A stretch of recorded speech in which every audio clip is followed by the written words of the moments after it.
தமிழன் தொலைக்காட்சி நேயர்களுக்கு வணக்கம்.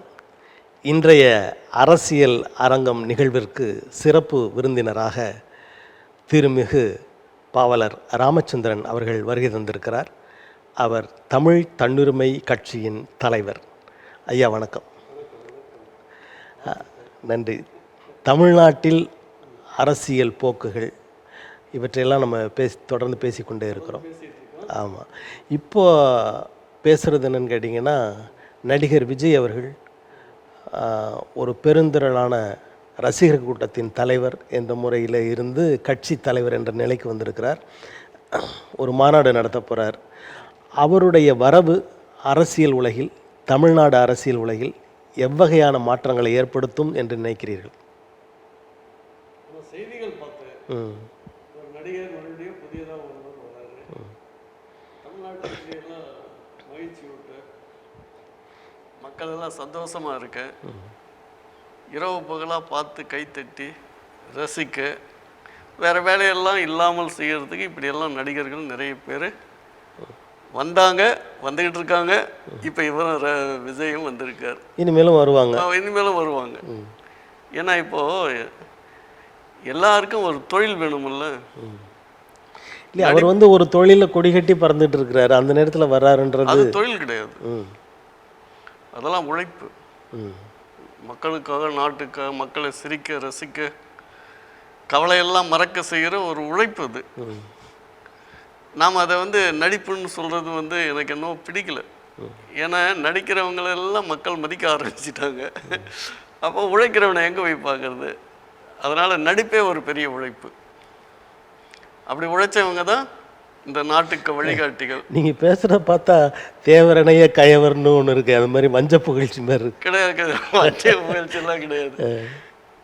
இந்த தமிழ்நாட்டு மக்களை பற்றி நான் தலையில் குட்டுறேன்.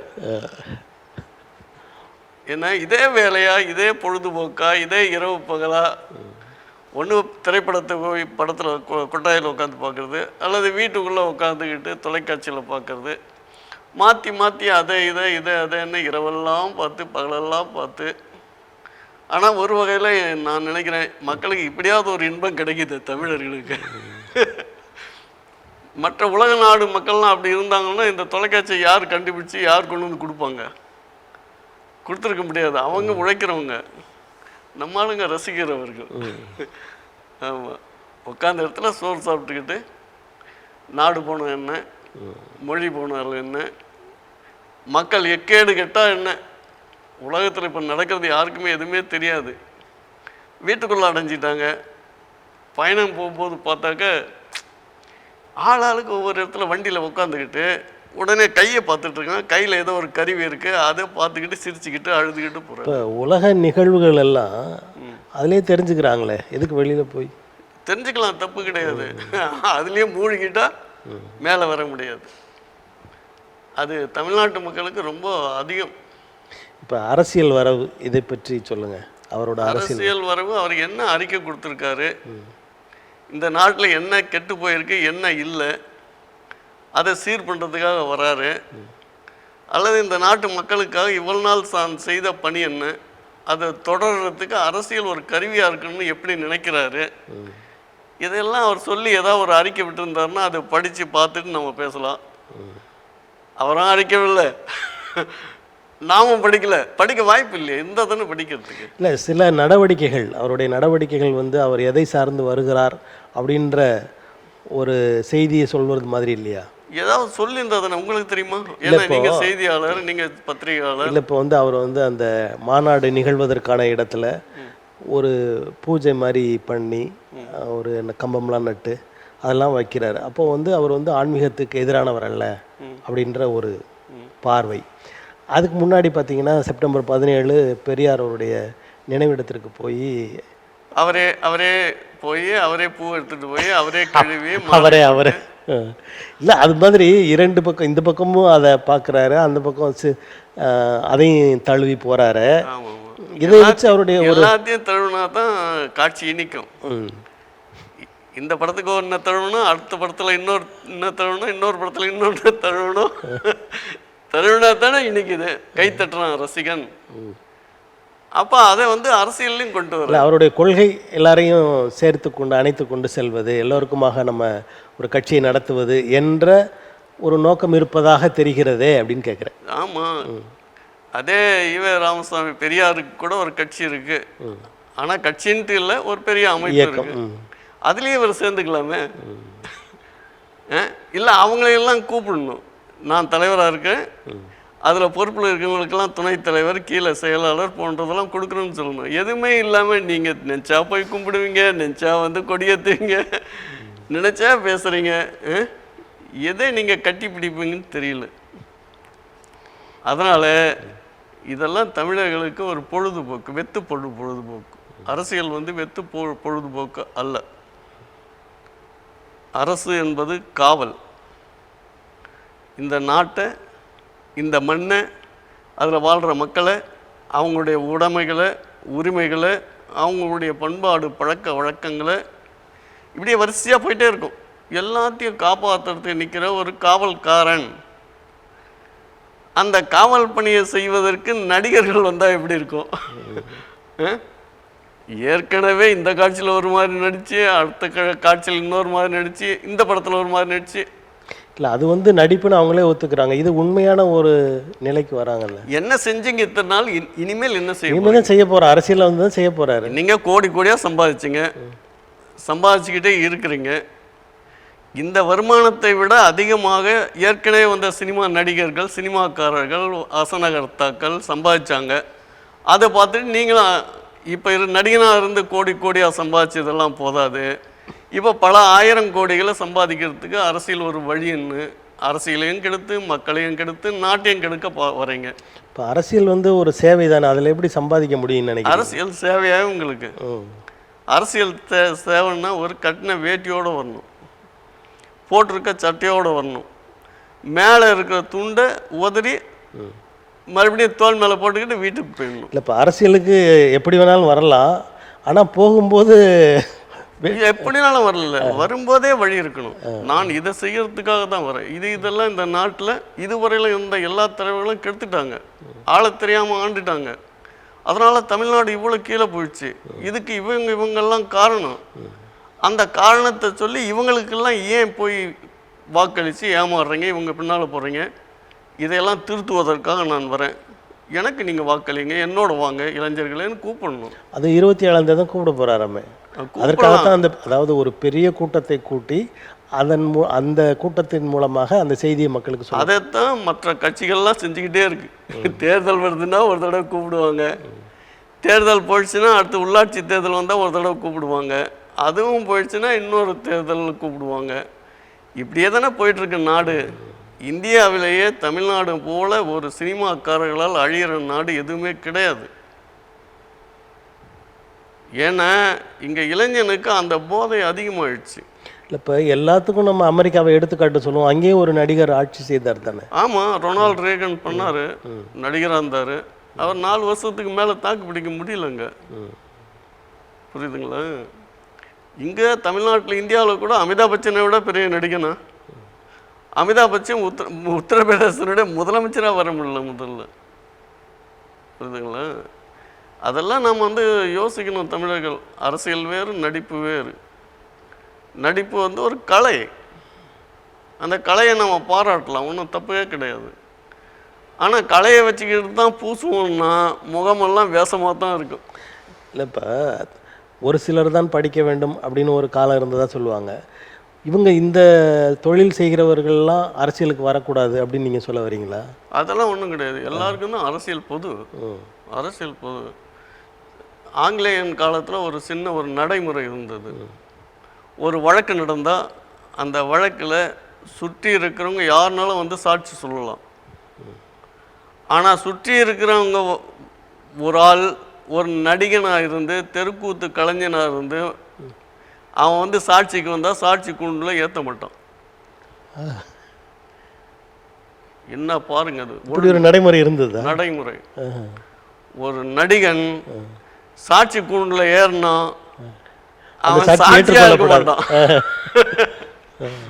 ஆமாம், அவன் கண்ணுக்கு யார் யார் படுறாங்களோ அவங்க அசைவுக்கெல்லாம் இவன் பேசுவான். யார் யார் வசனம் எழுதி கொடுத்துருக்காங்களோ, வசனம் எழுதி கொடுத்தவர் யாரோ சக்தி கிருஷ்ணசாமி. எங்கள் வீட்டுக்கு வந்தாயா, நிலத்திற்கு வந்தாயா, ஏர் உழுதாயா, மஞ்சள் அரை எங்கள் வீட்டு பெண்களுக்கு மஞ்சள் அரைத்தாயா, மானங்கிட்டவனே, என்ன வீரமான வசனம். ஆனால் அவரையெல்லாம் மறந்துட்டாங்க, புரிதுங்களா? ஆனால் சினிமாவில் அப்படி யார் எழுதினாலும் பேசிட்டாக்க அப்படி ஒரு இருக்கிறதுனால நடிகரை சாட்சி கூண்டில் ஏற்றுற வழக்கம் கிடையாது ஆங்கிலேயருடைய ஆட்சி காலத்தில். ஆனால் இப்போது சாட்சி கூண்டில் இருக்கிறவங்கெல்லாம் நடிகராக தான் இருக்காங்க.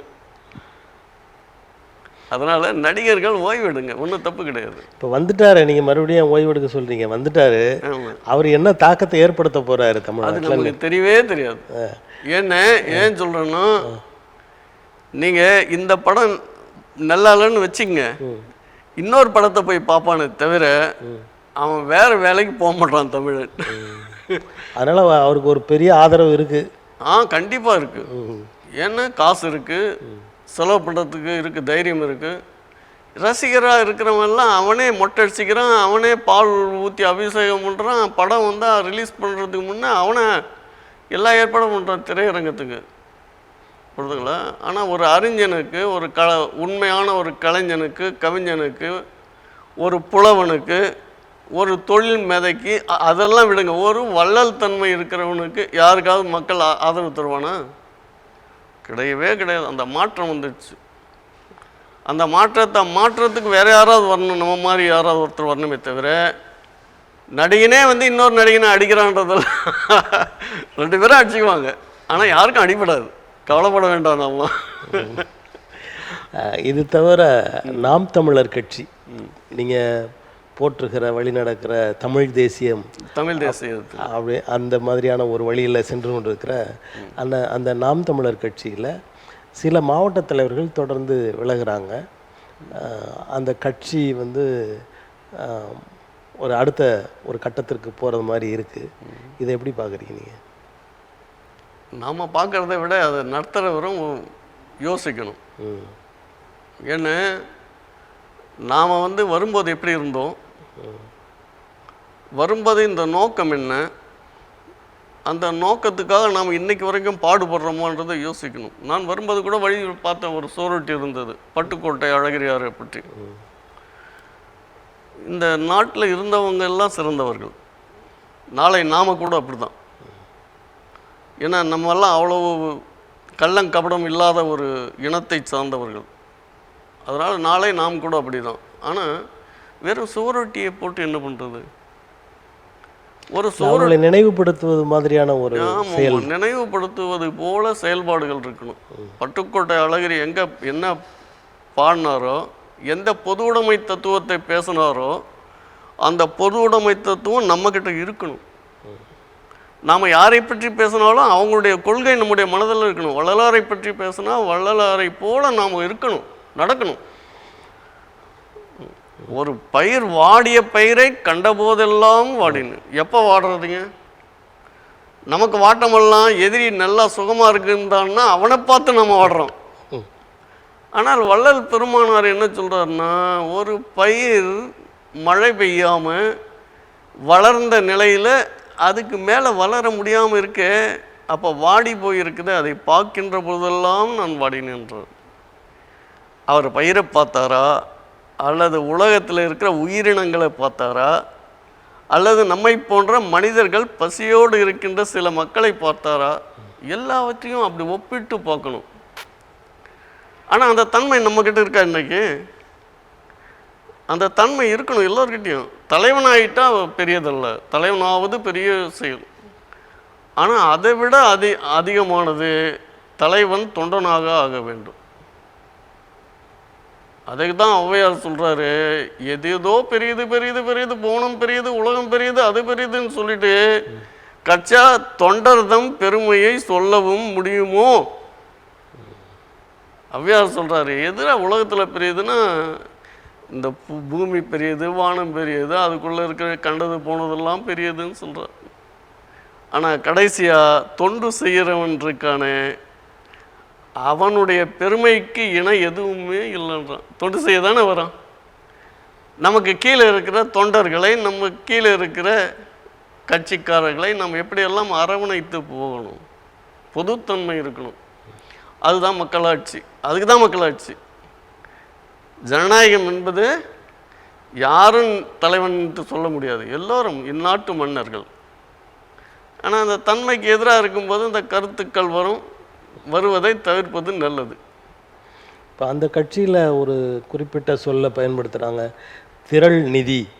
அவங்க வந்து நிறைய அதை வசூல் பண்ணிட்டாங்க, அதை சாப்பிட்டாங்க அப்படின்ற ஒரு கருத்து. இன்னொன்று, இவர் 25 கோடிக்கு வீடு வாங்கியிருக்கிறாரு ஒருங்கிணைப்பாளர் சீமான். அப்படி இந்த மாதிரியான செய்திகள் எல்லாம் காதில் வருது. இருக்கலாம். ஏன்னா அண்ணா கட்சி தொடங்கும் போது துண்டு விரித்து கூட்ட மேடைக்கு கீழே எல்லாரும் போய் தொண்டர்கள் காசு வாங்கிட்டு வருவாங்க. எல்லா காசையும் கட்சிக்கே கொடுத்தவங்களும் இருப்பாங்க, இல்லைன்னு சொல்ல முடியாது. சில பேர் அதில் எடுத்தவங்களும் இருப்பாங்க. ஆனால் நம்ம ஜீவா பொதுவுடைமை தலைவராக இருந்தார், ஜீவானந்தம் அவர்கள். அந்த ஜீவானந்தம் மதுரையிலிருந்து கட்சி நிதியை திரட்டி எடுத்துக்கிட்டு கொண்டு வந்து கட்சிக்கு சென்னையில் கொடுக்கறதுக்காக வராரு. வரும்போது அவருக்கு சாப்பிட்றதுக்கு கையில் தனியாக பணம் கிடையாது. என்ன சிரிக்கிறீங்க? ஆமாம், அதை கேள்விப்பட்டிருக்கு. அதிலிருந்து எடுக்கல, கையில் தனியாக பணம் கிடையாது. ஆனால் கட்சி நிதி இருக்கு, அதை எடுத்து பயன்படுத்தலை. அப்போது அவரை நாம் என்ன சொல்கிறது, இப்போ இருக்கிற நம்மவர்களை நம்மையும் சேர்த்துக்கணும், கொஞ்சம் நம்மவர்களை நம்மையும் என்ன சொல்கிறது. அப்போ அது போன்ற தலைவர்களை நாம் முன்னிறுத்தி நடக்கணும், பேசக்கூடாது. பேசக்கூடாது. நீங்கள் தமிழன், தமிழ்நாடு, தமிழர்கள், தமிழ் தேசியம்னு நம்ம பேசுகிறோம். எல்லாரும் ஒரு வேட்டி சட்டையோடு வாங்கன்னு பேசியிருக்கிறோமா? ஒரு காமராஜர் போனார் ரஷ்யாவுக்கு போகிறதுக்கு முன்னே சொல்கிறாங்க எல்லாரும், என்ன தலைவரே அங்கே போனால் குளிர் பிரதேசம், நீங்கள் நம்ம தமிழ்நாட்டில் இருக்கிற மாதிரி வெயில் காஞ்சிட்டு இல்லைங்க, குளிர் பகுதி, உடம்பே ஆடி போயிடும்னாரு. அதற்கான உடைகள் எடுத்துகிட்டு போங்க. அவர் போனார், இதே வேட்டி கட்டிக்கிட்டு வேட்டி சட்டையை போட்டுக்கிட்டு போனார். எங்கே போனார்? ரஷ்யாவுக்கு போனார். போயிட்டு வரும்போது சொல்கிறார், என் மனம் குளிர்ந்தது, உள்ளம் அல்ல, இது உடல் அல்ல, என் மனம் குளிர்ந்ததுன்னார். ஆனால் நம்முடைய இன்றைய முதலமைச்சர் அமெரிக்காவுக்கு போனார், அடுத்து அரேபியாவுக்கு வந்தார், அரேபியாவுடைய தமிழ்ச்சங்கத்தில் பேசுகிறார், டெல்லி இது அமெரிக்கா தமிழ்ச்சங்கம், எங்கேயும் ஒரு வேட்டி சட்டை கிடையாது. இப்போ உடை உடுத்துவது அவங்க தனிப்பட்ட விருப்பம் இல்லையா? கிடையாது. புலி போய் என்னுடைய விருப்பம், தனிப்பட்ட விருப்பம்னுட்டு மாட்டுத்தோலை போட்டுக்க முடியாது, அல்லது ஆட்டுத்தோலையும் அது போட்டுக்க முடியாது. அது ஆட்டுத்தோலை போட்டால் இன்னொரு புலி வந்து அதை அடிக்கும். அறிவியல் வளர்ச்சி, அதை ஒட்டி நடை உடை அல்லது ஆடைகள்லாம் மாறுவது வந்து இயல்பு தானே? இயல்பு தான். நாம கண்டுபிடிச்சவங்களே நாம தானே. மனிதன் வந்து காட்டிலையும் மேட்லேயும் இருக்கும்போது விலங்கோடு விலங்காக இருந்தப்போ மனிதனுக்கு ஆடை கிடையாது, அதுக்கும் வெக்கம் கிடையாது, நமக்கும் வெக்கம் கிடையாது, அப்படி ஒரு நினைப்பும் கிடையாது. ஆனால் நினைப்பு வர வர வர இதை மறைக்கணுமே நீட்டு தான் முதல் தோல் ஆடையை அடித்து சாப்பிட்ற விலங்குகளுடைய தோள்களை போட்டிருந்தான், கட்டிக்கிட்டு இருந்தான் இடையில். இந்த கட்டிக்கிட்டு இருந்த சிவன் தானே, அவனை தானே சிவன் நம்ம இப்போ கும்பிடுறோம். அதுக்கடுத்து ஒருத்தர் வந்தார், கடவுள் கோவணம் கட்டினார். பழனியில் போய் முருகன், உன் ஆட்சி, அரசியல், உன் சொத்து சுகம், இந்த எதுவும் வேண்டாம் போயான்ட்டு கோவணம் கட்டிக்கிட்டு போய் ஆண்டியான்னாரு. அதுக்கடுத்து ஒரு கண்ணன் ஒருத்தர் வந்தார், விதவிதமா உடுத்தினாரு. எப்படி உடுத்தினாரு? அவரை உடுத்தினாரு. நீங்க சொல்ற அதே அறிவியல் வளர்ச்சி தானே இந்த மண்ணில் ஏற்பட்டது. இந்த மண்ணில் அறிவியல் வளர்ச்சி நடந்ததுனால ஒரு ஆடை மானம்னு வந்து ஆடைன்னு கட்டி, ஆடைக்கு நெய்ன்னு ஒரு போட்டு, அதுக்கு கைக்கோள் போட்டு, அதை நெசவாளர்கள் ஆக்கி படிப்படியாக வளர்ந்தது. அப்புறம் உழவாச்சு, எல்லாமாச்சு. அப்புறம் பொங்கல் வச்சு, விளைச்சலை வச்சு, பொங்கல் நீ தின்றதுக்கா நான் தின்றதுக்கான்னுட்டு யாரும் பேசலை. வந்தவங்களுக்கெல்லாம் கொடுக்கறதுக்காக, யான் பெற்ற இன்பம் பெருக வையகம். என்ன தமிழர்களுடைய ஆட்சி அரசியல், அதான் அரசியல், நீங்கள் பேசுகிறதெல்லாம் அரசியல் கிடையாது அப்படின்ட்டு தமிழ் சொல்லுது, நம்மளை தான் சொல்லுது. ஆமாம். இப்போ இந்த தமிழ் தேசிய அரசியல் இதை எடுத்து செல்வதில் முன்னணியில் இருக்கிறோம் என்று சொல்கிற நாம் தமிழர் சரியாக செல்கிறார்களா இல்லையா? அது அது அவருடைய கட்சிக்காரர்களுக்கு தான் தெரியும். நீங்க ஒரு தமிழ் தேசியவாதி. நான் தமிழ் தேசியவாதி. நான் தமிழ் தேசியவாதி. சரியா தவறான உங்களுடைய அந்த கொள்கைக்கு எதிராக இருக்கா, சரியா இருக்கான்னு தெரியாது. இல்லை இல்லை இல்லை, சில பேர் வந்து சிலதை மட்டும் எடுத்துட்டு இருக்கலாம். நாங்கள் முழுமையாக எடுக்கிறோம். நாங்கள் எடுக்கிறது தமிழ் தேசியம் என்பது முழுமை. தமிழ் தேசியம் என்பது அரசியல். முழுமைன்னு நினைக்கிறவங்க ஒரு சிறு கூட்டமாக இருக்கிறீங்க, பகுதி பகுதியாக இருக்கிறவங்க பெருங்கூட்டமாக இருக்கு. அது காலத்தினுடைய கட்டாயம். ஆனால் வளரும் வளரும். ஆமாம். ஏன்னா நீங்கள் அறக்குறையாக கனவு காணவே முடியாது. கனவு கண்டால் அது கனவு கிடையாது. ஆனால் முழுமையான நோக்கம். இந்தியாவில் தமிழ்நாட்டினுடைய பங்குன்றது ஒரு பெரும் பங்கு. ஆனால் தமிழ் மொழியினுடைய பங்கு என்பது பல ஆயிரம் மடங்கு. இந்தியாவை பற்றி பேசுகின்ற எந்த மேல் நாட்டுக்கார அறிஞர்களும் தமிழை பயின்றுதான் பேசணும். தமிழ் இல்லாமல் இந்தியா கிடையாது. அப்படின்னா இந்தியாவில் இருக்கிற மக்கள்லாம் ஒரு காலத்தில் தமிழர்களாகத்தான் இருந்திருக்கின்றார்கள். அதனால்தான் வட இந்தியாவும் தென்னிந்தியாவும் முழுவதுமே தமிழ் தேசியமாக ஒரு காலத்தில் இருந்தது. அது பல்வேறு காலங்களில் காலம் மாற மாற மாற அது வந்து பிற இனங்கள் உள்நுழைய அது மாற்றம் இருக்கு. இப்போ சிலர் பேசுவது போல அகன்ற பாரதம் அப்படின்னு சொல்றது போல நீங்க அகன்ற தமிழகம் அப்படின்னு பேச வரீங்களா? அகன்ற தமிழகம்னு நம்ம சொல்ல முடியாது. ஆனால் யாரையும் நம்மவர்கள் அல்லன்னு வெறுக்க முடியாது. அகன்ற தமிழகம்ன்றதை நம்ம அடையணும்ன்றது கூட ரெண்டாவது நோக்கம். ஆனால் எல்லோரையும் தமிழர்களுடைய செல்வாக்கில் அவர்களை நம்முடைய ஆட்களாக அனுமதிக்கணும். இந்தியா முழுவதும் எங்கே போனாலும் சரி. நான் நேற்று ஒரு உள்வளையில் ஒரு காட்சியை பார்த்தேன். ஒரிசாவில் புவனேஸ்வரத்தில் இருக்கிற ஒரு கோயில், காரவேலன்ற அரசன் ஆண்டது. காரவேலன்? ஆமாம். அவரை வந்து இன்னைக்கு ஒடிசாக்காரன்னு நாம் சொல்கிறோம். அந்த காரவேலன் ஆண்ட அரசனுடைய கல்வெட்டுகளில் தமிழ் எழுத்துக்களில் தான் எழுதியிருக்கு. ஆனால் நாம் தெரியாமல் அது தமிழ் பிராமின் சொல்கிறோம், வேறு எதையோ சொல்கிறோம். ஆனால் அது தமிழ். ஆனால் அந்த ஒற்றுமை எண்ணம் நமக்கு இருக்குது.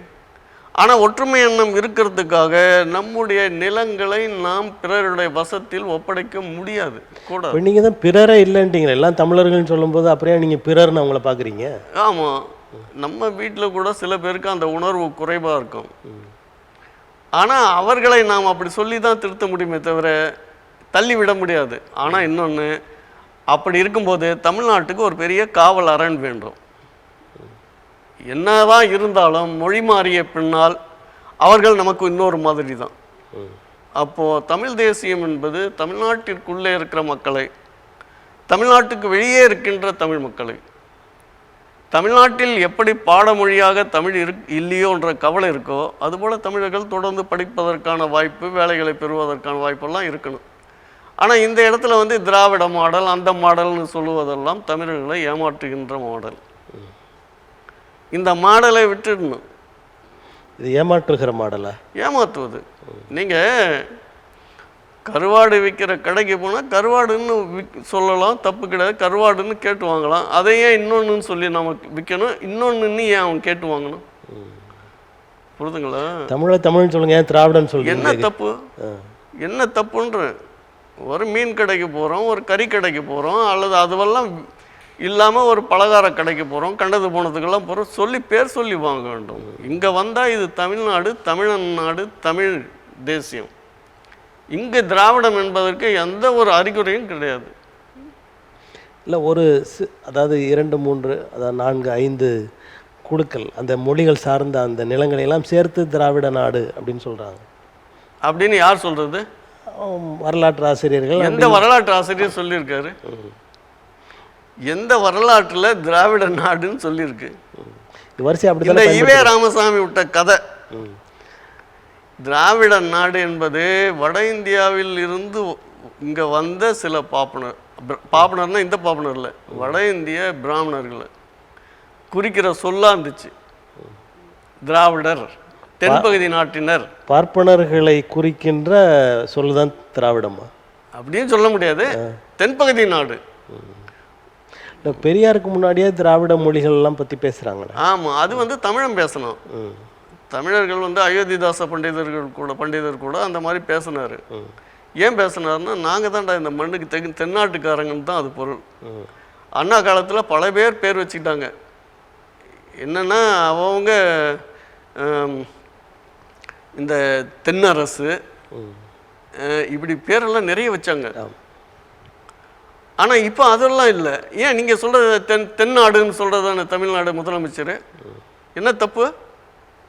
இது தென்னாடு, அது வடநாடு. அதைத்தானே அண்ணாவை இருக்கும்போது மொழிஞ்சார், நாமளும் பேரெல்லாம் வச்சுக்கிட்டோம். ஆனால் இப்போ அதுவெல்லாம் விட்டுட்டு திராவிட மாடல் அது மாடல்னா இது வந்து குறுக்கு சால் ஓட்டுறது. இந்த திராவிடம் என்ற சொல் மேலே உங்களுக்கு ஏன் இவ்வளவு ஒரு ஆத்திரம்? அதுக்கு பல காரணம் இருக்குது தளபதியாரே, நிறைய காரணம் இருக்குது. ஏன்னு, திராவிடம் என்ற சொல் இந்த மண்ணுக்கு இதுவரையிலும் உழைச்சதே கிடையாது, தமிழ் மண்ணுக்காக பேசியதே கிடையாது. இந்த அளவிற்கு தமிழ்நாடு உயர்ந்திருக்கிறது என்றால் அது திராவிடத்தின் கனிதான். நான் எல்லாம் சொல்லுவேன். இந்த அளவுக்கு உயர்ந்திருக்குன்னு எதை வச்சுட்டு சொல்கிறாங்க அவங்க? இப்போ இந்திய ஒன்றியமே சொல்லுது இது 2வது இடத்துல இருக்காங்க, இது முதல் இடத்துல இருக்காங்க அப்படின்லாம் சொல்கிறாங்களே. மற்ற மாநிலங்களை பொறுத்தளவில் தமிழ்நாடு எல்லா துறைகளிலுமே முன்னணியில் இருக்கிறது. என்னைக்கு? இப்போ உங்க இருக்க பின்னால் இருந்தது. எந்த காலத்தில் இருந்துச்சு பின்னால்? இவங்கெல்லாம் முன்னணியில் இருக்கிறதுன்ற, இவங்கெல்லாம் பிறக்கிறதுக்கு முன்னாடியே, இவங்கெல்லாம் தமிழ்நாட்டில் குடியேறதுக்கு முன்னாடியே முன்னணியில் தான் இருந்தது. எல்லாமே நாமெல்லாம் பிறக்கிறதுக்கு முன்னாடி உலக வரலாற்றிலே எடுத்தா எந்த காலத்திலையும் தமிழ்நாடு தான் முன்னோடி. அன்னைக்கு இருந்து இன்னைக்கு வரைக்கும் நீங்கள் எதை எடுத்தாலும் சரி, உலக வணிகமா போய் பிரான்ஸ் லத்தீனில் போய் விற்றவன் நம்ம ஆள். மேல்நாட்டுக்காரெல்லாம் வந்து இங்கே விற்றவன் தூத்துக்குடியிலையும் இது வந்து பொருள் கொண்டு வந்தவன், பூம்புகார் நகரத்துலேயும் கொண்டு வந்தவன், மேல்நாட்டுக்காரனை கொண்டு வந்தவன் தமிழ் ஆள். கீழ்நாடு முழுவதும் போன அரசாண்டவன் தமிழன். எங்கே போனாலும் திருக்கோயில்கள் இருக்குது, ஆங்கோர் வாட் கோயில் இருக்குது, பெரிய பெரிய கோயில்கள். இந்தோனேசியாவில் இருக்கிற கோயில்கள், சிவன் கோயில்கள் எத்தனை கோயில் இருக்குது, பெருமாள் கோயில்கள் இருக்குது. அப்போ பின்னோக்கி போயிருக்கிறதா தமிழ்நாடு இப்போ? இல்லை, அதையெல்லாம் விட்டுட்டு நேற்று வந்து இலவசமாக பல்பொடி, இலவசமாக மூக்கு கண்ணாடி, இலவசமாக சேலை வேட்டி பொங்கலுக்கு எங்களுக்கே கொடுக்குறது. நாங்கள் தான் பொங்கலுக்கு மற்றவங்களுக்கு கொடுப்போம், நாம் தான் கொடுப்போம். தமிழர்கள் பொங்கல் வச்சு விழா கொண்டாடுறதே மற்றவங்களுக்கு கொடுக்கறதுக்கு விழா தான். இல்லை, அந்த நிலையில் கூட இல்லாதவர்களுக்கு உதவுகிறோம். எந்த காலத்தில் இருந்து தமிழர்களுக்கு அந்த நிலை இல்லாமல் மற்றவர்கள் வந்து உதவினார்கள் என்பது எந்த வரலாற்றில் இருக்கு? எங்கேயாவது எழுதியிருக்கா? எங்கேயாவது நாம் வந்து ஆடை இல்லாமல் திரிஞ்சு வேற ஒருத்தன் கொண்டு வந்து ஏதாவது உடுத்திருந்தா கதை இருக்கா? நாம தான் பட்டு ஏற்றுமதி பண்ணோம், நாம தான் சேலைகளை ஏற்றுமதி பண்ணோம். முத்து பவளம், அதாவது மேலாடையே பெண்கள் அணியக்கூடாது என்ற காலம் இருந்தது. அப்போ ஆடை இல்லாமல் தானே இருந்திருக்காங்க. ஆமாம், சுத்தமே ஆடையே இல்லாமல் இருந்தது. அப்போ ஒருத்தர் அணிஞ்சிட்டு இருந்தாங்க, இன்னொருத்தர் அணியக்கூடாதுன்னு அவன் சட்டம் போட்டான். அப்போ அணிஞ்சிருக்காங்கன்னு தானே அர்த்தம். மேலாடையை நீங்கள் வந்து இப்போ சட்டை வேணுமா தான் சட்டைக்காரன், சட்டை இங்கிலீஷ்காரனை நம்ம என்ன சொல்லுவோம், சட்டைக்காரன்னுவோம். அப்போ சட்டை போட்டிருந்தா நம்ம போடாமல் இருந்தோம், வேட்டி கட்டிக்கிட்டு இருந்தோம், மேலே துண்டு போட்டுருந்தோம். நம்முடைய உடை சேலை, பெண்களுக்கு உடை சேலை முழுவதுமாக உடலை மூடிடும், அப்படி இழுத்து போத்திக்கிட்டா உடலை மூடிடும். ஆனால் நாள்பட வேறு மக்கள்லாம் பார்க்கும்போது நாம் வந்து இந்த சட்டையை போட்டுக்கிட்டோம், அவங்க வந்து மேல் ஜாக்கெட் போட்டாங்க. ஆனால் இதையெல்லாம் வந்து பேசிக்கிட்டே நம்மளை ஏமாத்துகிற கூட்டத்தை நம்ம என்ன சொல்கிறது? ஏன் திராவிடத்தை எதிர்க்கிறீங்கன்னு நீங்கள் கேட்குறீங்களே. வச்சிருந்தவன் தான்ப்பா. நாம உடையே கண்ணன்ற ஒரு குழந்தைக்கு போட்டு அழகு பார்த்தது நாம. உடுப்பின்னு ஒரு ஊருக்கு கர்நாடகத்தில். உடுப்பின்னா என்ன பொருள்? ஒன்றும் இல்லாதவன், உடுப்பு இல்லாதவன், போட்டு இருக்கிறவன் உடுப்பி, உடை உடுத்தி கொண்டிருக்கிறவன் உடுத்திக்கிட்டு இருந்தவன். அது இன்னைக்கு கர்நாடகம்னு சொல்லுவான் எவனாவது. ஆனால் கர்நாடகம் அன்றைய தமிழ்நாடு. நீங்கள் கண்ணைக்கு சிலை எடுத்து அந்த சேரன் கொண்டு செங்குட்டுவன் கல் எடுத்துகிட்டு வந்து வடக்கிலிருந்து இமயமலையிலேருந்து கல் எடுத்துகிட்டு வந்தோம். அந்த மன்னன் தலை மேலே வச்சு கல் எடுத்துகிட்டு வந்ததான் வரலாறு. அதை எங்கே கோயில் கட்டினான்னா மங்களூரில் தான் கட்டினான். மங்களாவூர். ஒரு பெண் தன்னுடைய கணவனை இழந்து 11 நாள் ஆகிறதுக்கு முன்ன வரைக்கும் அவள் மங்களமானவள்.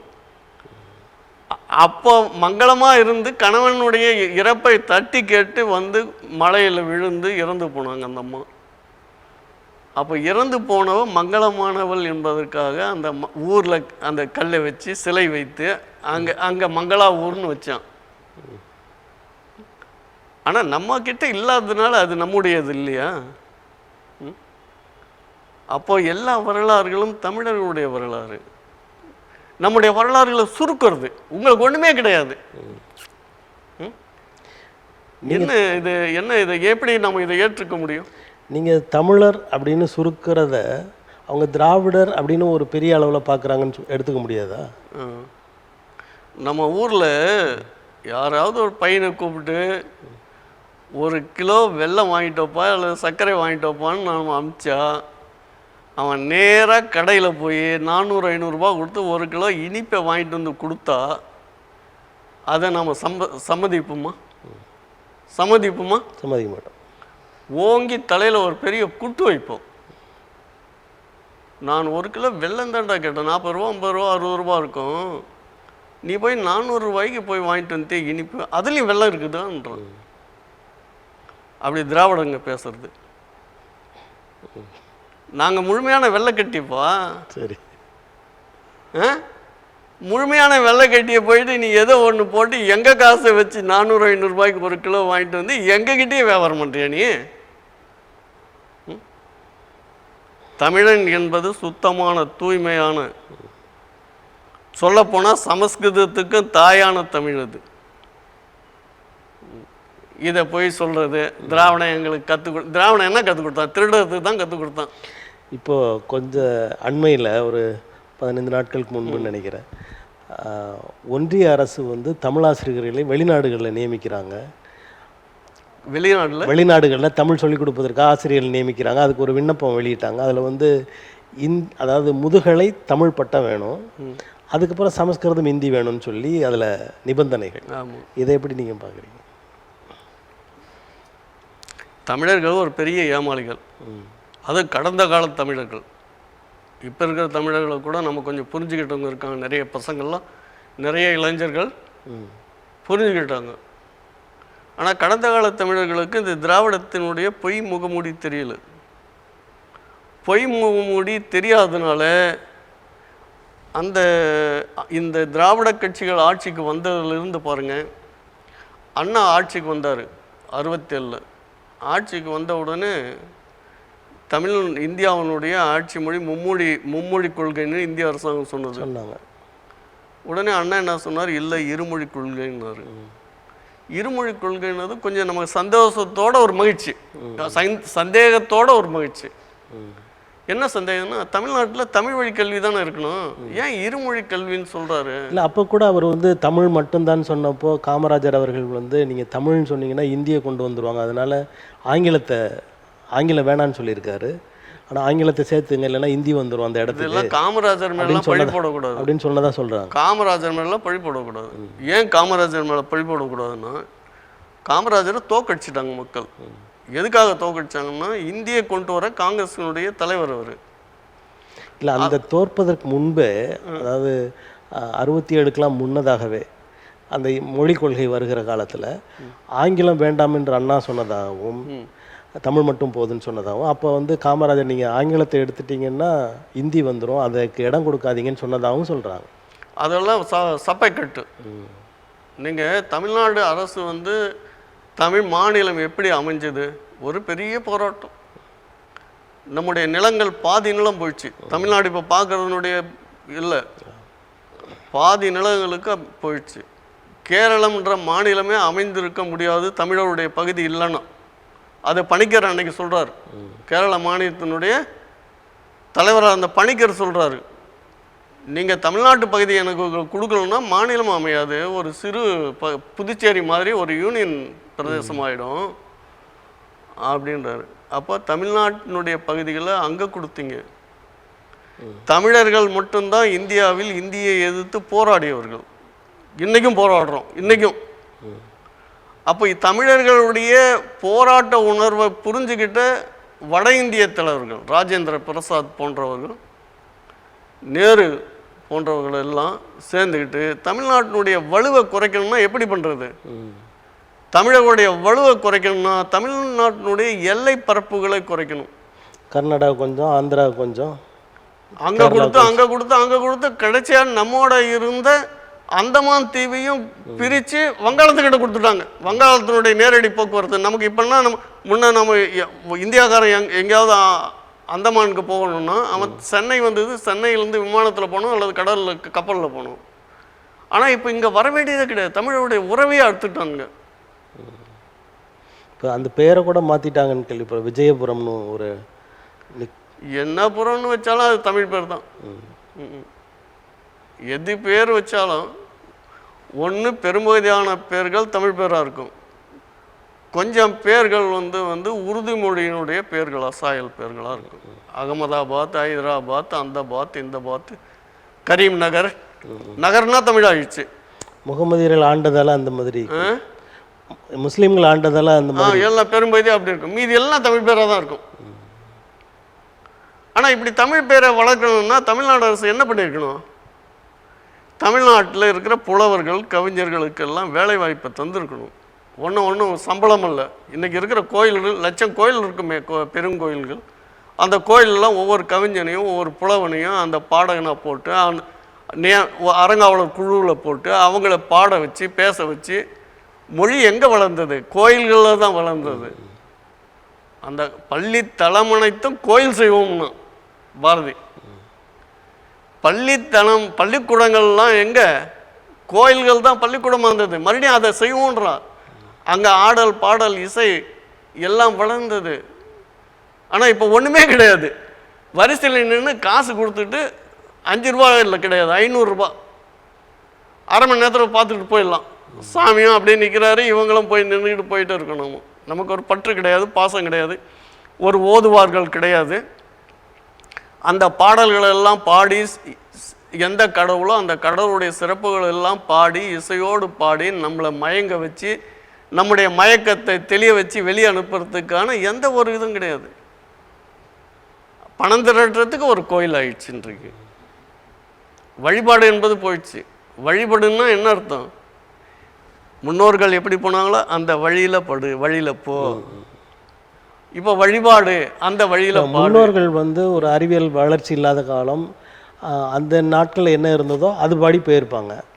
கொஞ்ச நேரம் அறிவியல் வளர்ச்சி இல்லைன்னா ஒரு மொழியை உயிரா மெய்யா பறைக்க முடியுமா, ஒரு ஆயுதம்னு ஒரு எழுத்தை வச்சிருக்க முடியுமா, குறில் நெடில் அப்படின்ட்டு பேச முடியுமா, யாப்பு சொல் பொருள் யாப்பு அணின்னு இருக்குமா, அதுக்குள்ள எத்தனை வகை. இப்போ அதை யாரும் மாற்றலையே. இப்போ அது உனக்கு என்ன தெரியும், திராவிடனுக்கு என்ன தெரியும்? உங்களுக்கு திராவிடர்கள் என்று சொல்லக்கூடியவர்கள் அரசியல்வாதிகளாக இருந்த காலங்கள்லாம் தமிழை பொது வெளியில் சுத்தமாக பேசுகிறதெல்லாம் கொண்டு வந்தாங்க. எங்கே பண்ணாங்க? நிறைய இப்போ அண்ணாதுரை அவர்கள் மாதிரியாலாம் பேசுவதற்கு ஆட்கள் இல்லை. அவர் பேசினார், நெடுஞ்செழியன் அப்படின்லாம் அவர் பேசினாரு. தமிழ்நாட்டு பசங்க பேசுகிறாங்களா இப்போ பேச முடியாமல் செஞ்சதுக்கு யார் பண்ணது? நீங்கள் அதுக்குள்ளே தான் இடையில புகுந்து தமிழ் தேசியம் வேறு திராவிடம் வேறன்னு பிரிக்கிறீங்களா? தமிழ் தேசியம்தான் திராவிடம்னு பேசிட்டு இருந்தீங்க அன்னைக்கு. அது ஏமாந்தது தெரிஞ்ச பின்னால்தான் இப்போ திராவிடம் தமிழ் தேசியம் அல்ல. தமிழ் தேசியம் என்பது தமிழ் மொழிக்காகவும் இனத்திற்காகவும் நாட்டுக்காகவும் மக்களுக்காகவும் இருக்கிறது. இப்போ திராவிடத்தை பற்றி பேசுகிறவர்கள் திராவிடத்திற்குள் தான் தமிழ் தேசியம் இருக்கிறது, தமிழ் தேசியத்தை திராவிடம் உள்ளடக்கி இருக்கிறதுன்னு சொல்கிறாங்க. ஆமாம், குருட்டு கண்ணங்கிட்ட போனால் என்ன சொல்லுவான் அவன்? உலகமே இருட்டாக இருக்குன்னு சொல்லுவான். ஆனால் அவன் கண்ணுக்குள்ளே இருள் இருக்குதுன்றதே சொல்ல மாட்டான். சொல்லுவேண்ணா? அப்படி திராவிடம். உலகத்தை நீ பார்க்கவே கிடையாது, ஆனால் உலகத்தை தமிழ் பார்த்தது. தமிழ் பார்த்ததுனால தான் அங்கே ஆத்திகம் நாத்திகம்னு ரெண்டையும் வச்சுது. ஒரு நாணயத்தினுடைய இரண்டு பக்கமாக நட்டக்கல்லும் பேசுமோ நாதன் உள்ளே இருக்கையில் பேசுமா? நட்டக்கல் பேசுமா? ஆனால் அதே மனிதர் தான் போய் நட்டக்கல்லை பார்த்து கும்பிட்டு வணங்கிட்டு வந்து சொல்கிறாரு, டேய் நட்டக்கல்ல போய் நீ வச்சிருக்க அந்த சிலை வடிச்சு அது போய் பேசுமாடா, கடவுளாடா அது, நாதன் உள்ளே இருக்குடா மனதிற்குள்ள. அப்புறம் நம்ம நாத்திகம்ன்றதா அவரை ஆத்திகம்ன்றதா? நாத்திகம்தான் சிறந்த. ஆத்திகம் என்பது நாத்திகம், நல்ல நாத்திகம் என்பது ஆத்திகம். அதாவது பொய் பேசாத, கள்ள நோட்டு இல்லாத, ரெண்டு பக்கமும் சரியா அச்சிடப்பட்டு இருக்கின்றா, அதுதான் உண்மையான நாத்திகம், உண்மையான ஆத்திகம். நாத்திகம்தான் ஆத்திகத்தை தாங்கி பிடிக்கும். ஆனால் திராவிடம் பேசுறது ஆத்திகமும் இல்லை நாத்திகமும் இல்லை. நம்ம அடுத்த இடத்துக்கு வருவோம். 2 நாட்களுக்கு முன்பு, அதாவது ஞாயிற்றுக்கிழமை அன்று சென்னை மெரினா கடற்கரையில் ஒரு பெரிய சாகசம், வானூர்தி சாகசங்கள் நடந்தது. அந்த நெருக்கடியில் ஒரு 5 பேர் இறந்து விட்டார்கள். அது அந்த இடத்துல இல்லை, வெளியில் வந்த பிறகு அப்படிலாம் சொல்கிறாங்க. இது ஒன்றிய அரசை தமிழ்நாடு அரசு குறை சொல்வதும், தமிழ்நாடு அரசை ஒன்றிய அரசு குறை சொல்வதுமாக ஒரு விவாதம் போய் கொண்டிருக்கிறது. உங்கள் பார்வை எப்படி? முதல்ல என்னுடைய வாழ்த்துக்களை சொல்கிறேன். ஏன்னா நிகழ்வுக்கு விமான சாகசத்தில் நல்ல அருமையான காட்சிகள். அதே போல் வர்ணனை செய்தவங்க 2 பேரும் அவங்க கணவன் மனைவின்னு நான் கேள்விப்பட்டேன். ஆனால் நல்ல வர்ணனை. ஏன்னா தமிழை கைப்பிடிச்சு மத்திய அரசு முதல்ல ஒரு செயலை செஞ்சுருக்கு. இது தமிழ்நாடு. நீ இன்னொரு மாநிலத்தில் போகும்போது அந்த மாநிலத்து மொழியை எதுனாலும் பண்ணு, பேசு.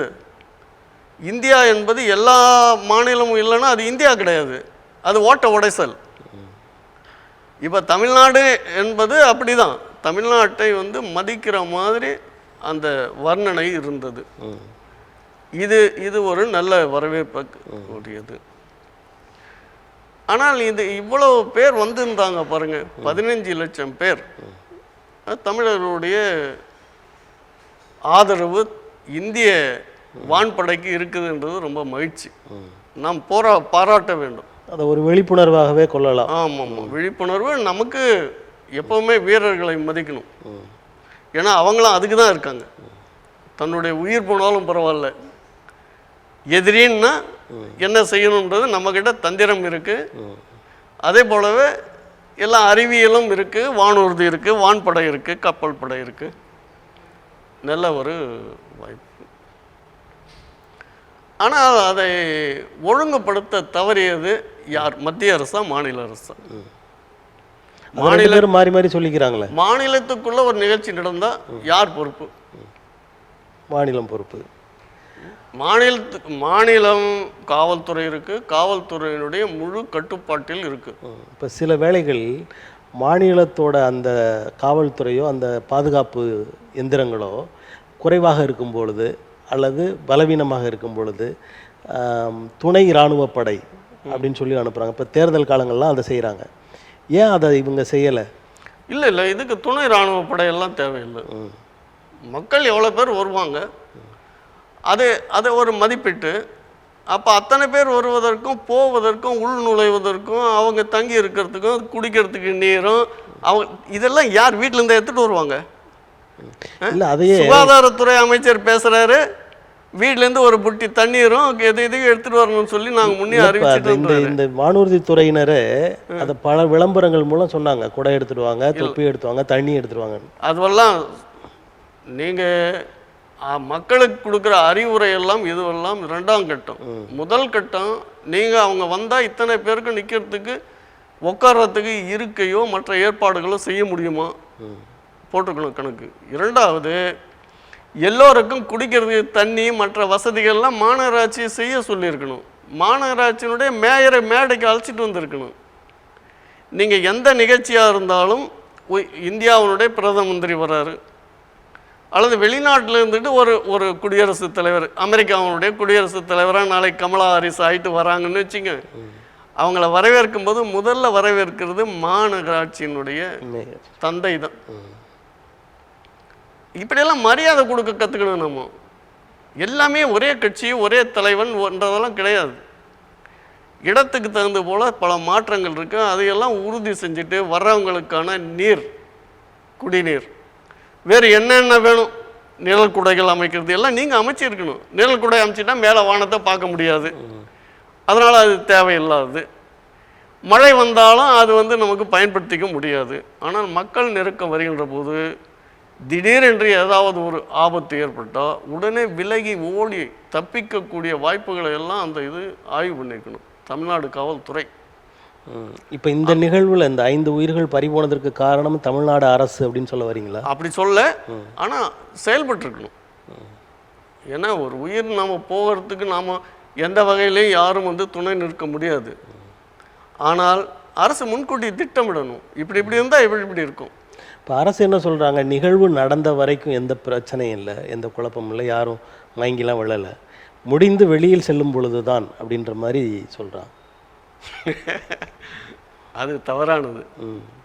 அது எப்படி நீங்கள் அங்கே 4 மணி நேரம் 5 மணி நேரம் அவங்க காத்து இருந்ததுனால தானே அவங்களோட உடல் தளர்ச்சி, நீரின்மை குறையுது, நீர் குறையுது, உடலில் பசி இருக்கும், மயக்கம் இருக்கும். எல்லாவற்றையும் அரசாங்கம் கட்டுப்பாட்டில் கொண்டு வரணும். எவ்வளவோ கோடிக்கணக்காக செலவு பண்ணுது தமிழ்நாடு அரசு. அது தமிழ்நாட்டு மக்களுக்கான எல்லா வசதிகளையும் அங்கே செஞ்சு தந்திருக்கணும். இது இந்திய ஒன்றிய அரசின் ஒரு நிகழ்வு தானே இது, தமிழ்நாட்டுக்குள்ளே நடக்குது. எது நடந்தாலும் 2 பேருக்கும் பங்கு உண்டு. அதே மாதிரி மத்திய அரசு கூட இதையெல்லாம் சிந்திச்சிருக்கணும். வரவங்களுக்கு தண்ணி கூட கொடுக்க முடியல, நீங்கள் வீட்டிலேருந்து எடுத்துகிட்டு வரீங்கன்னா என்ன ஆட்சி பண்ணுறீங்க? அள்ளி இலவசம் தர்றாங்க, அது தரேன் இது தராங்க, போக்குவரத்தில் இலவசன்றீங்க, சாப்பாட்டில் இலவசன்றீங்க. என்ன இது? இந்த இலவசங்கள் எல்லாம் எதுக்கு கொடுக்குறீங்க? அதெல்லாம் இப்போ செஞ்சுருக்கணும். இப்போ ஒவ்வொரு நாடுகளை பற்றி பேசும்போது வேலை இல்லாமல் இருக்கிற இளைஞர்களுக்கு இந்த நாடு இவ்வளோ பணம் தராங்க மாதம் தோறும் அப்படிலாம் சொல்கிறாங்க. அப்போலாம் நீங்கள் அந்த எடுத்துக்காட்டை பயன்படுத்துகிறீங்க. ஆனால் தமிழ்நாட்டில் இலவசமாக கொடுக்கும்போது மாத்திரம் அதை பற்றி குறை சொல்கிறீங்களே.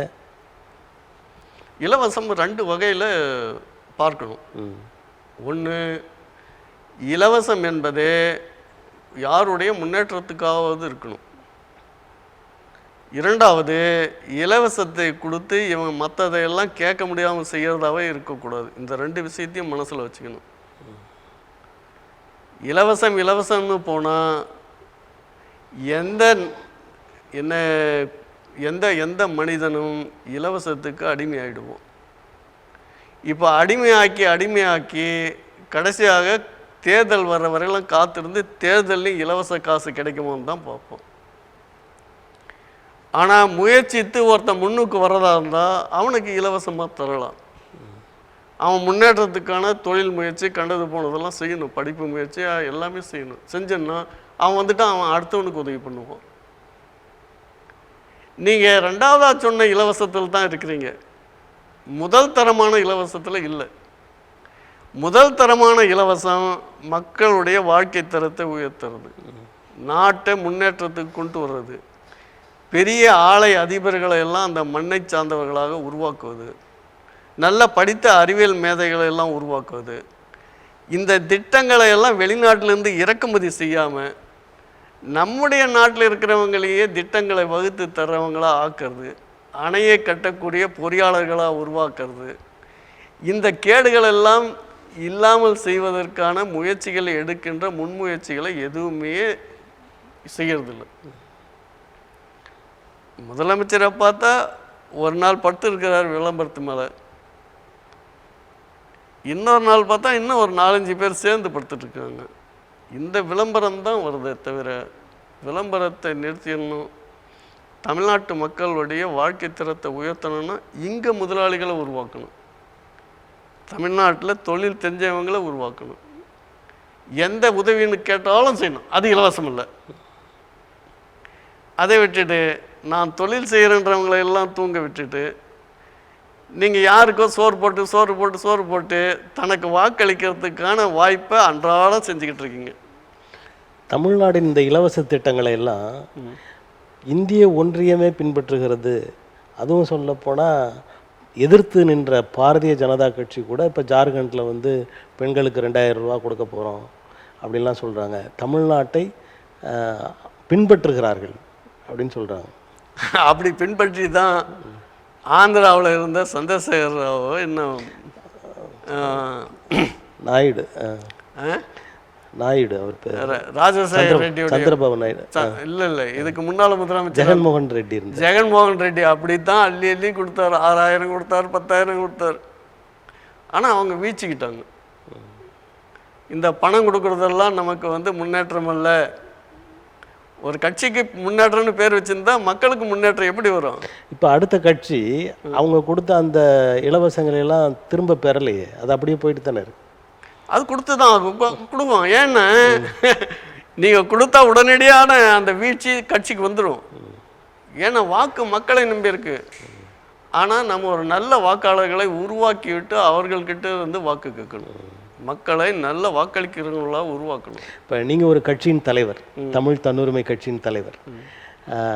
நீங்கள் எதிர்காலத்தில் தமிழகத்தை எப்படி கொண்டு செல்ல வேண்டும் என்று நினைக்கிறீர்கள்? மக்கள் எப்படி மாற வேண்டும் நினைக்கிறீங்க?